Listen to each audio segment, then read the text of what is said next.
Um, Hope everyone can see.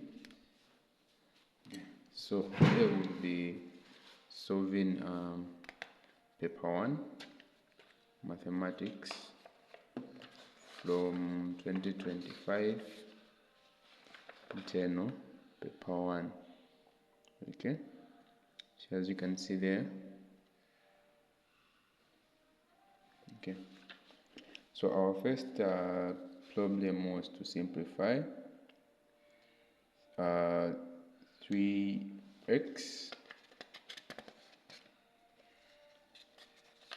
First question was to simplify. Okay, so we are supposed to simplify 3x plus 3 minus 2x, x minus what? 1. Okay, so what you need to do here is, according to body mass,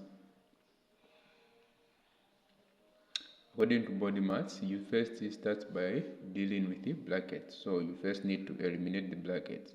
How do you eliminate the brackets?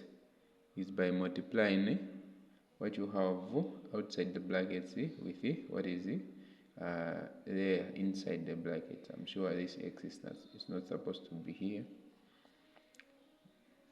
3 times x, so we have 3x, because the only way you can eliminate brackets is by multiplying everything that is inside the brackets with what you have outside there. Okay, 3 times 3, you have 9. Okay, negative 2 times x, you have negative 2x, and then negative 2 times negative 1, you have plus 2.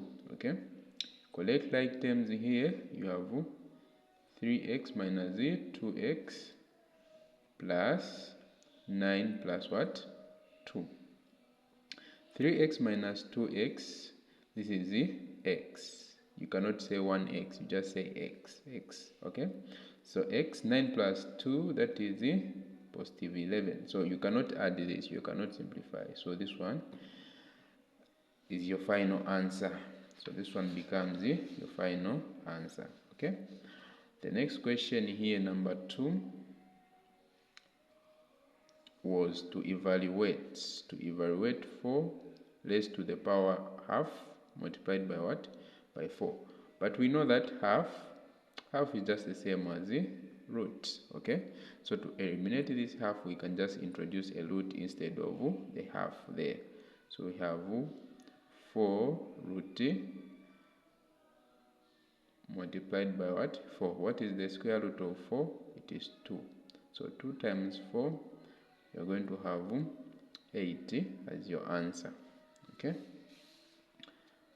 hopefully you are getting it. Okay, so the third question was to factorize completely, not just factorizing, but factorizing completely. So you have 3a minus c minus 3ab plus bc. Okay, so how do you solve such a question? You first look at this, because you need to factorize. To factorize meaning you need to remove the common factor outside the brackets, right? That's factorizing. So here you cannot factorize you cannot factorize them, because you have 3a here. You don't have any variable or number that can be factorized here. So you first group the terms. Group the terms with at least 1 or 2 similar variables, like this one, 3a minus 3 what? ab. You have 3a and you also have 3a here. So at least you group them according to the variables. So we have minus c plus what? bc. Okay, so when you reach here, you put this in brackets. Please don't forget to include even the sign of this number. Some other students, they forget to put this in brackets. Okay, so you need to put this in brackets. Okay, after that, now you look at what's common in this bracket. 3a is common because you have 3a here and 3a here. So 3a is a common factor. You remove it outside the bracket. What do you remain with here? So you are going to divide 3a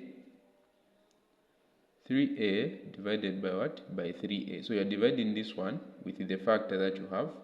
Answer here 1. So what remains here is what? 1 minus,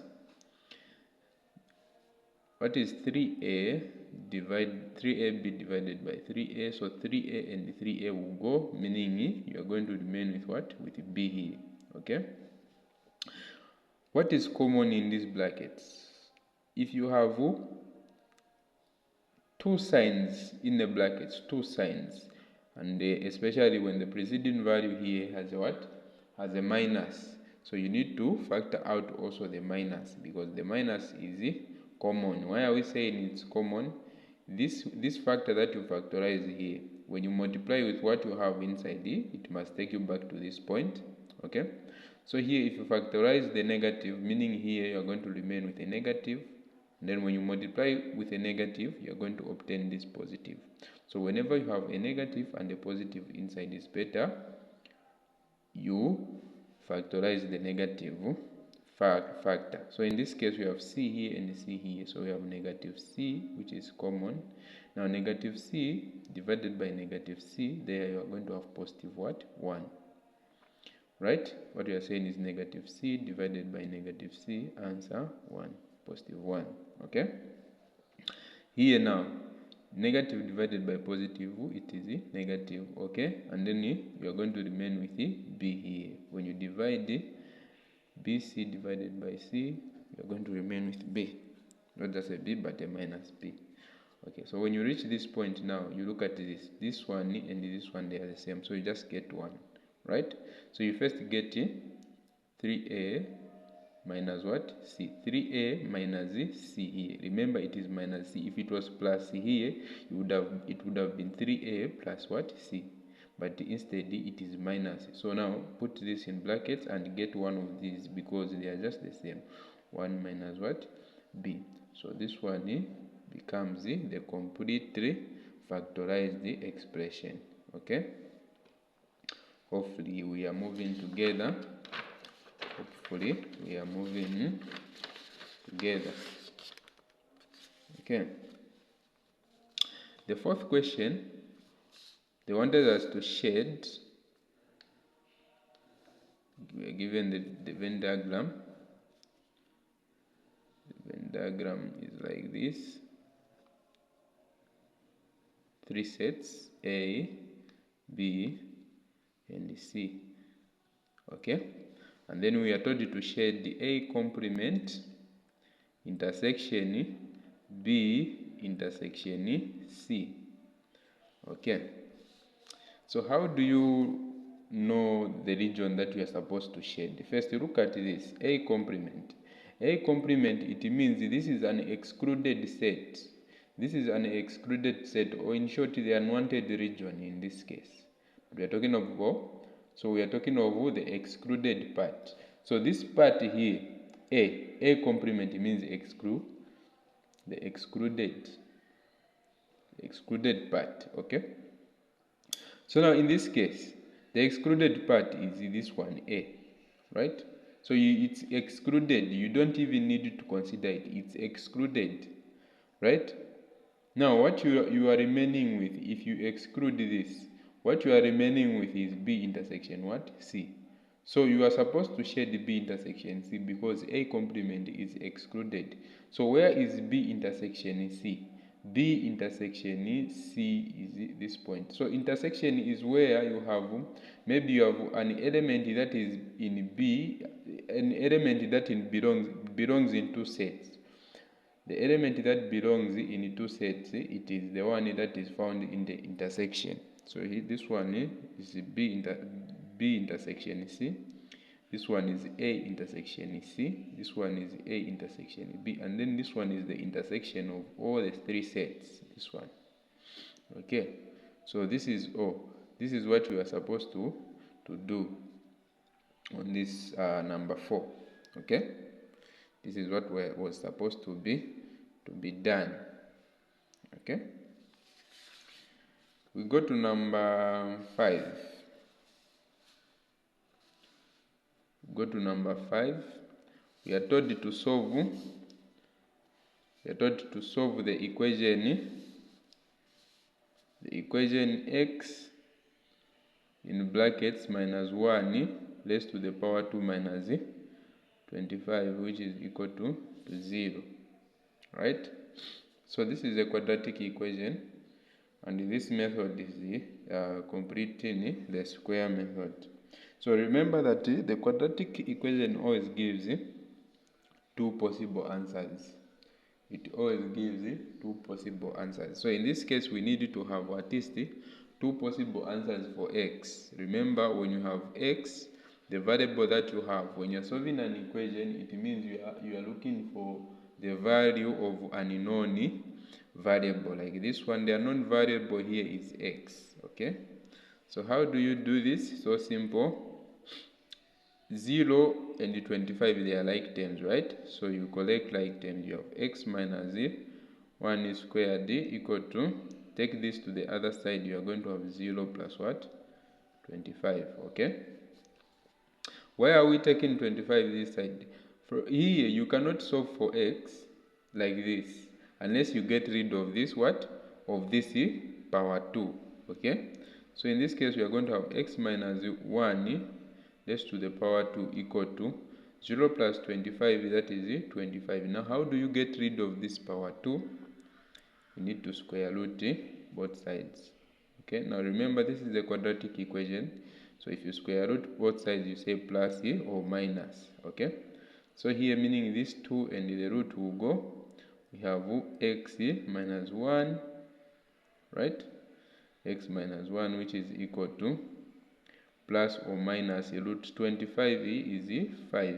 Okay, so here now we have x minus 1. Remember, now we have two signs here.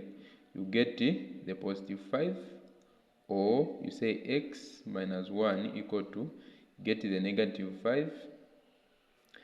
Solve for x on both. Solve for x on both. You're going to have x equal to this negative, take it to the other side. You have 5 plus 1, or x to the other side, you are going to have negative 5 plus 1. Okay, so x is equal to, what is the 5 plus 1? That is 6. Or x is equal to negative 5 plus 1. What is the answer? The answer will be negative 4. I know a lot of people get confused, but I will remind you, remember this. This is the number, right? Negative 1, we have negative 2, we have negative 3, we have negative what? 4, we have negative 5. I'll end here. And then you have positive 1 here, positive 2, positive 3, positive 4. So whenever you have something like negative 5 plus 1, right? The first number here is the negative number, right? Which is negative 5. So you start from 0, you go 5 steps to your left, because that's where you have negative numbers. So you have 1, 2, 3, you have 1, 2, 3, 4, 5. You always start at 0. So you reach at negative 5 here, right? According to this.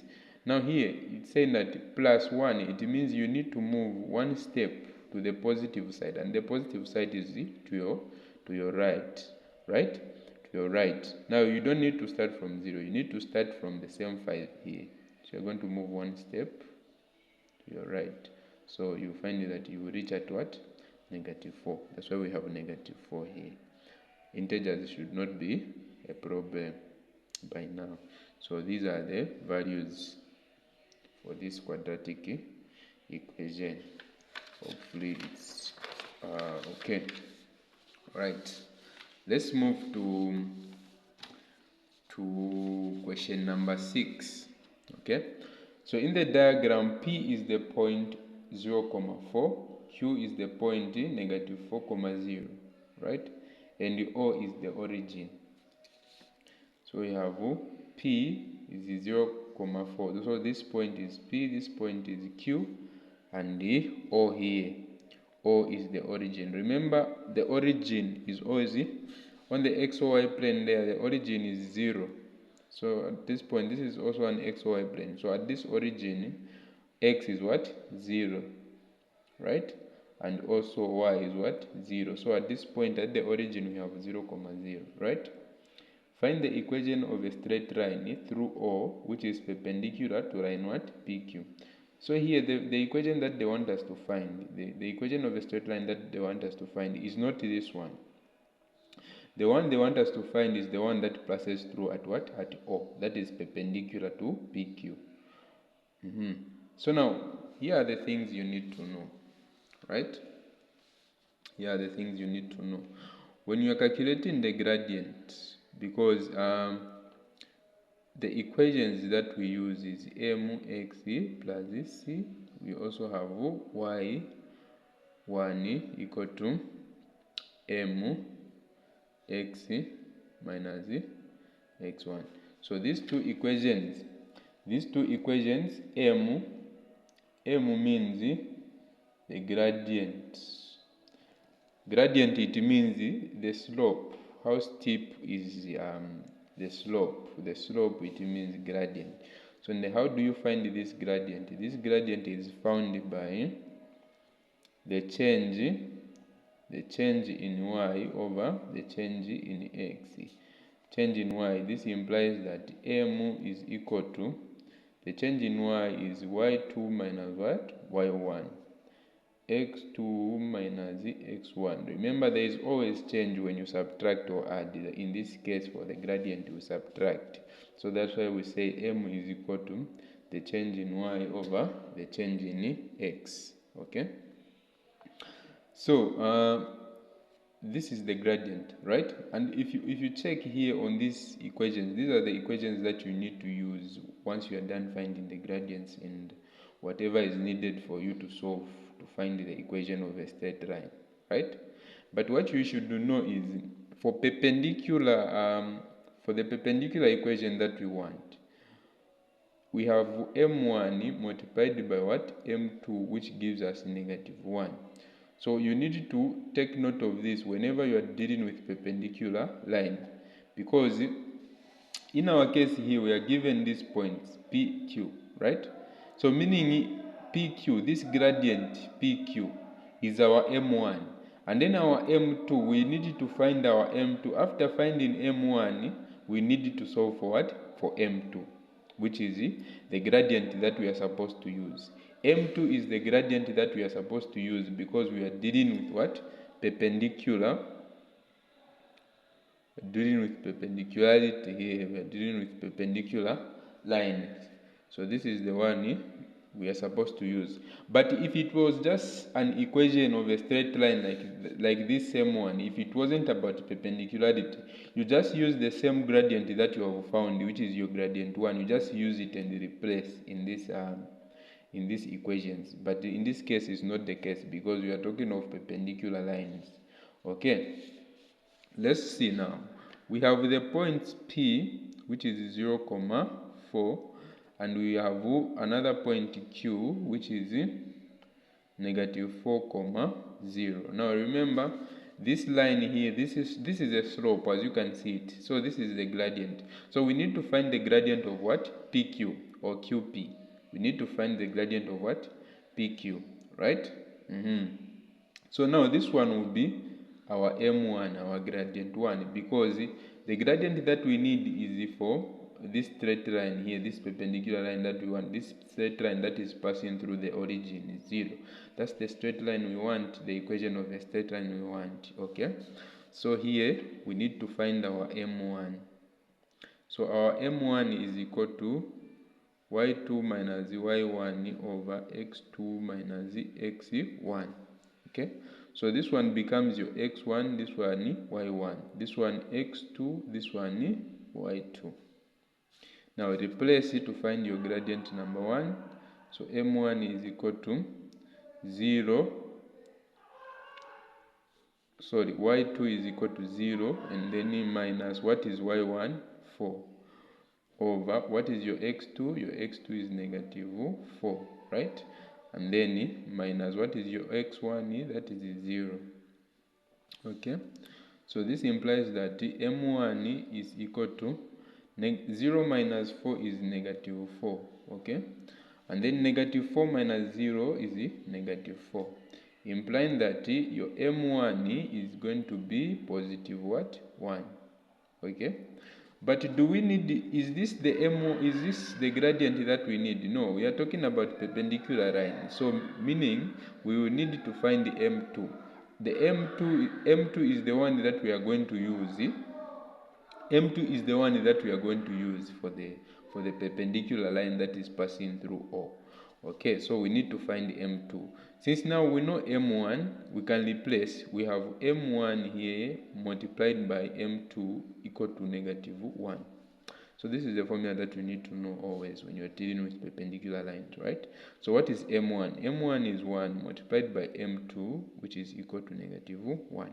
1 times M2 is M2, which is equal to negative 1. So what is M2? M2 is negative 1, right? So now we come back, now we use this equation. I will use both. I'll start with the first one, right? But now the problem is with the first one, you first need to find the C, right? Remember the line that we are looking at, it passes at the origin where we have 0, 0. So this one becomes our x, this one is our y, right? When you are using this first one, this one becomes your x, this one your y. Okay, so now you need to find this C, right? You need to find C.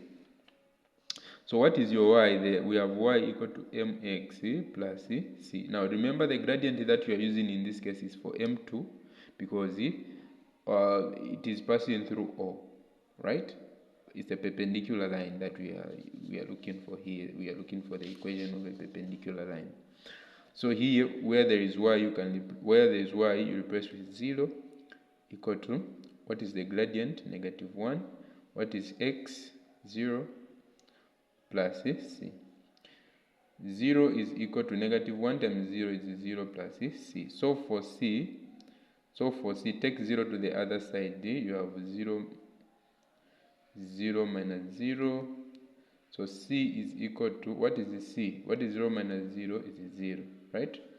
So now you can use now this equation, where y is equal to, what is the gradient? Negative 1 multiplied by x plus, what is your c? Your c is 0. So y is equal to negative 1 times x is negative x plus 0 is just this one. And then if you want to use this one, you take this as your x1, this one as your y1. Okay, so you get that one. Now you say y minus y1 is equal to m x minus x1, right? So y is equal to y minus, what is your y1? 0 equal to, what is your m? Your m is negative. Okay, so that is x minus, what is your x1? 0. Okay, so y, take this 0 to the other side, is 2. It won't change anything, it will just be 0. So you have y equal to negative 1 times x, you have negative x minus 0, which doesn't change anything. So this one becomes the equation. So if you use both, you still get the same answer. Yeah, hopefully you understand on this one. Please make sure if you don't understand, you can comment so that I'm able to attend to the issues that you are having, that is the issues that are making you not to get the concept. Okay. Question number 7 is on matrices. Saying given that A is equal to 1, 2, 3 in the first column and negative 5, 4, 7 in the second column, and then we have a matrix B with him. So you need first to know what is the order of this matrix. Remember, it's row by column. So this one is a 3 by 2. How many rows do you have? You have 1, 2, 3. How many columns do you have? 1, 2. So this one is a 3 by 2. And then this one is a 1 by what? by 2. You have one row and 2 columns, okay? And then this one is a 2 by 1 because you have 2 rows and 1 column. So that's the order of the matrices that you have there, okay? That's the order of the matrices that you have there. So simple. So the first matrix A equal to, you have 1, 2, 3, -5, you have 4, 7, right? Okay. So they want you to find the transpose for the first matrix. They want us to find the transpose of A. So simple. This one is very simple. There are no calculations here that are needed. What you just need to do here is to swap. When you're transposing, you make the rows columns, and vice versa is true. Make the columns become the rows, no problem. So this matrix will be like this. Remember now, transpose, it is denoted by a capital T like that. A transpose is equal to, transpose this matrix. Since this is the column that you have, make it a row, or this row, make it a column. So simple. So just make this column, make it a row, right? So this is a column. You have 1, 2, 3. Remember here it was a column, now it is a row, isn't it? And then you have -5, 4, 7. So this one becomes your transpose of a matrix. But what you need to know is these numbers that you have here, this one and this one, they do not change. They just remain like that. So that's the transpose of this matrix. Okay? B, what do they want us to find on B? What do they want us to find on B? So B, they want us to find the BC. Okay? So now BC, we are given matrix B, which is -2, not comma, 4 like that. Then you have C, 3, 1 like that. Okay? So BC, when you have letters like this or numbers like this, it means it is multiplication. So you need to multiply, right? So you arrange them according to the way they are arranged here. That's how you put them. So BC is equal to, what is your B? Your B is negative, and you have 4 like that. And then this is multiplying by what? Multiplying matrix C. Matrix multiplication, you don't just multiply like that, no. You multiply row by what?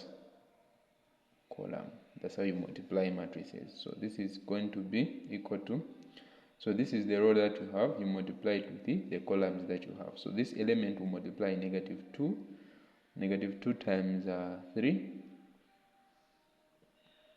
-2 times 3, you have -2 by what? By 3. You say plus 4 by what? 4 by 1. Okay? So this is equal to -2 times 3. You have -6 plus 4. So the matrix that you have is -2. So this is a 1 by 1 matrix that you have. You have -2 as your answer there. So simple. So simple. Simple like drinking water. Okay, so let's go to number 8. What do we have on number 8? What do we have on number 8? Let's see what we have on number 8. So number 8 is, if set P, you have 1, 3, 5, 7, and then P union Q, you have 1, 2, 3, 4, 5, 6, 7, and P intersection Q,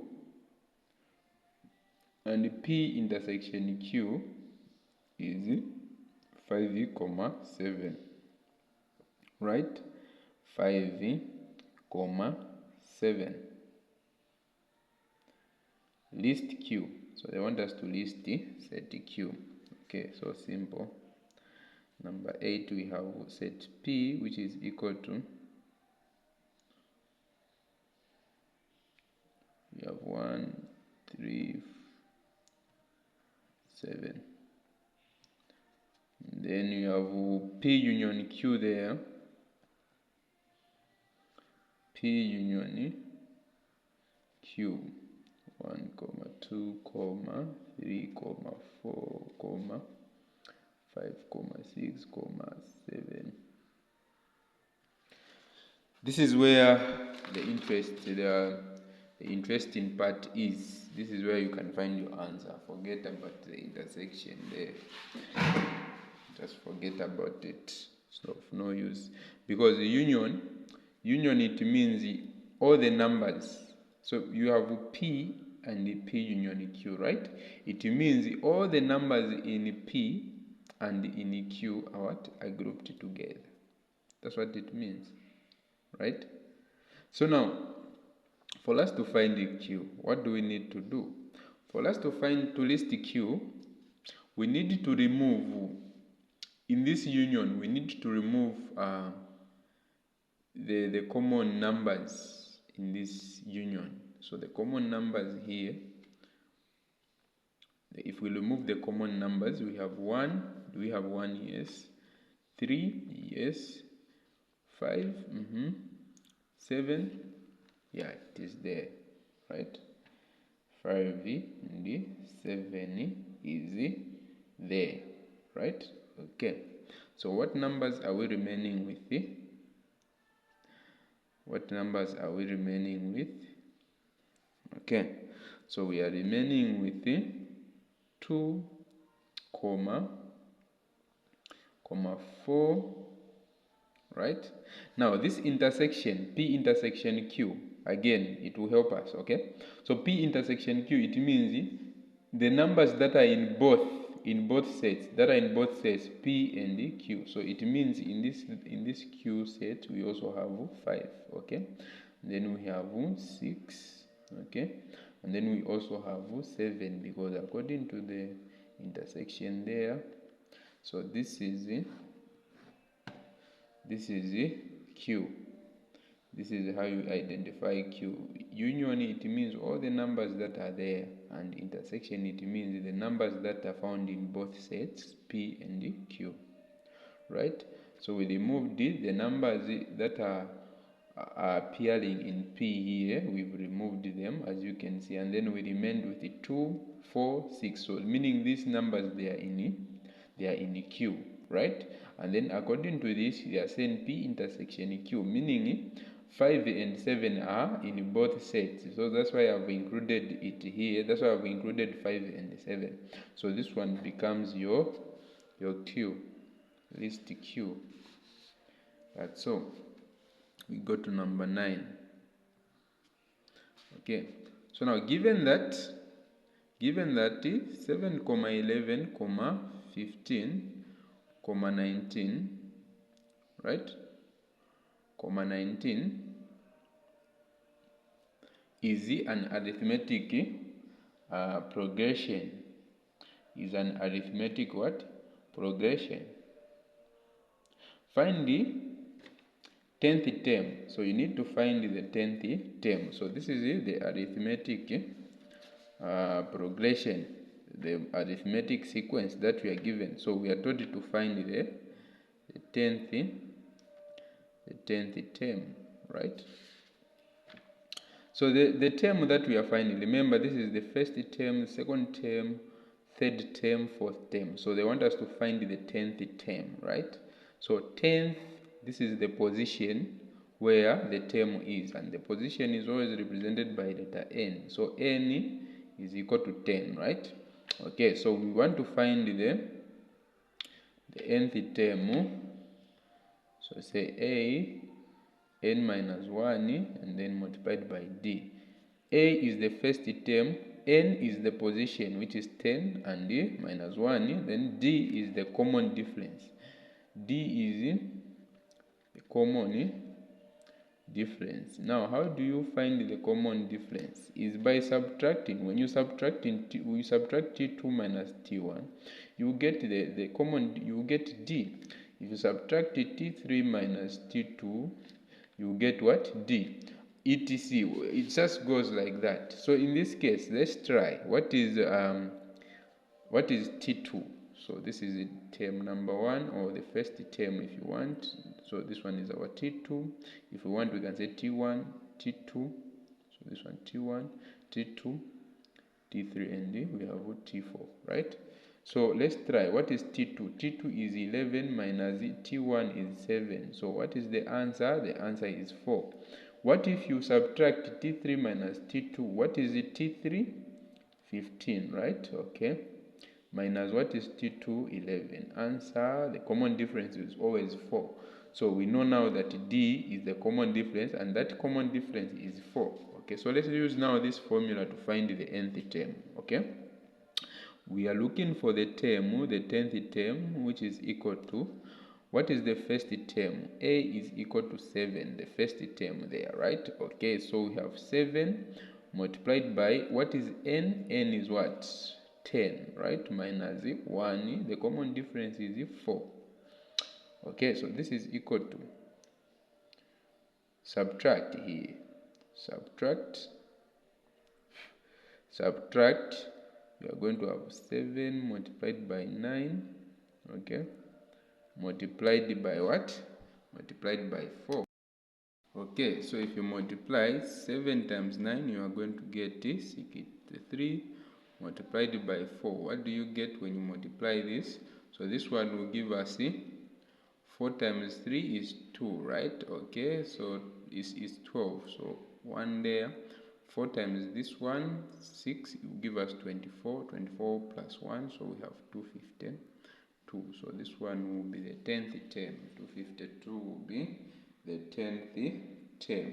Okay, so this one becomes our first one, because A, they wanted us to find the 10th term, and B, they want us to find the sum of the first 12 terms, the sum of the first 12 terms given by the formula Sn is equal to n over 2, okay, n over 2, the 12 terms, n over 2, and you have 2a plus you have n minus 1 multiplied by d. Okay, so this one becomes the formula for finding the sum.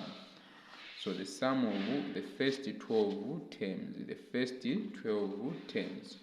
So 12 becomes the position there, because they want us to find the sum of the first 12 terms. So 12, the sum of the first 12. So 12 becomes the position. So here our n is 12, okay? So they want us to find the sum of the first 12 terms. So we have 12 over 2. 2 multiplied by what is A? A is 7 here, according to what we have, 7 plus what is our n? Our n is 12 minus 1, then multiplied by 4, which is a common difference. So this is this. 12 divided by 2 is 6. 2 multiplied by 7, that's 14, plus, what do you have here? When you subtract, you have 11, 4 like that. So deal with what you have in the brackets before you eliminate the brackets. Okay, so you have 14 plus, what is 11 times 4? That is 44.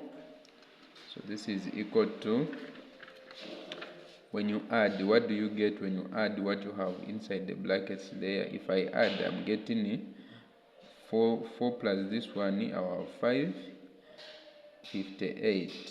Okay, me, that's what I'm getting when I add. That's what I'm getting when I multiply. Remember, this is paper 1. You don't need to use a calculator. Okay, so now when you multiply 6 times 58, 6 times 58, so you are going to get 348. Okay, so this one becomes the sum of the first 12 terms. This one becomes the sum of the first 12 terms. So that's how you solve this one. This is from arithmetic progression. Okay. The last one, but not the least, I think I'll continue with this. I'll send the remaining, I'm sure it's out of 22 this paper, at least I've solved 10. Okay. The probability that Elena, I want you to understand this. Okay. So it's saying the probability that Elena will not miss school bus on any particular day is 1/8.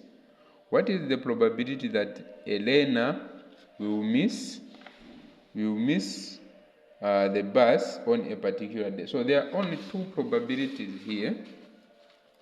There is the probability of this learner not missing the bus, plus the probability of missing the bus. Not missing the bus and the probability of missing the bus. So this is equal to 1. Remember, the probability is always equal to 1. It is less than or equal to 1. The probability is less than or equal to 1. It cannot go beyond 1. So if you find your answer that it is above 1, then you must go through again, check, try to calculate again, because what you found there is not correct if it's above 1. Okay. So the probability that Elena will not miss the school bus on any particular day is 1/8. We will not miss. So we are saying the probability of not missing is 1/8 plus the probability of what? Missing. I'll represent with M. Missing is equal to 1. Right? So now solve for PM, the probability of this pupil missing. So we are going to have PM is equal to, take this to the other side, you are going to have 1 minus 1/8. Okay, this is equal to, now remember this is the same as over 1, right? This is just the same as over 1. Find the common denominator there. So 8 becomes your common denominator, because 1 can go into 8 without leaving a remainder, and 8 can go into 8 without leaving a remainder. So 8 is the common denominator there. Okay, so 8 into 8 is 1. 1 times 1, we have 1 minus 1 into 8. 1 into 8 is 8. 8 times 1, we have 8, like that. So subtract, what do you have? You are going to have 7/8. So the probability of missing is 7/8. Okay, so thank you everyone. Make sure you subscribe. Don't forget to share and like for more videos.